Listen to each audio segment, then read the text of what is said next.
আবহাওয়া অধিদপ্তর ৭২ ঘন্টা অর্থাৎ ১৯, ২০ এবং ২১ এপ্রিল এই ৩ দিনের জন্য হিট অ্যালার্ট জারি করেছে।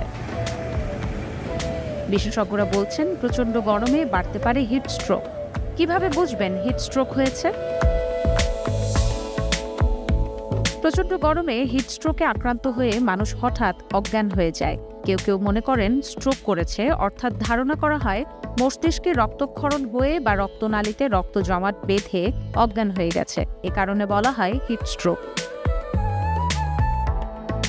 বাস্তবতা হচ্ছে গরম আবহাওয়ার কারণে শরীরের অভ্যন্তরীণ তাপমাত্রা বেড়ে যায়। শরীরের অভ্যন্তরীণ তাপমাত্রা বেড়ে যাওয়ার কারণে শরীর থেকে পানি বের হয়ে যায়।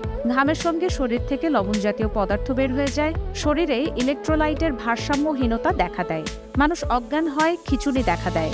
পরিস্থিতির বেশি অবনতি ঘটলে কিডনি ও ফুসফুসের ক্ষতি হয়, মানুষ মারাও যেতে পারে।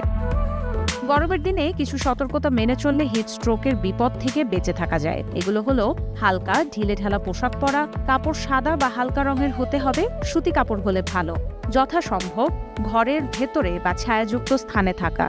বাইরে যারা কাজকর্মে নিয়োজিত থাকেন তারা মাথায় ছাতা বা মাথা ঢাকার জন্য কাপড় জাতীয় কিছু ব্যবহার করতে পারেন।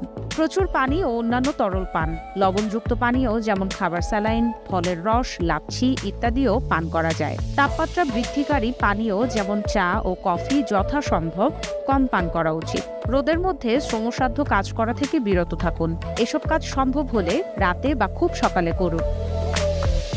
কিন্তু যদি হিট স্ট্রোক হয়েই যায় তবে রোগীকে অবশ্যই দ্রুত হাসপাতালে নিতে হবে।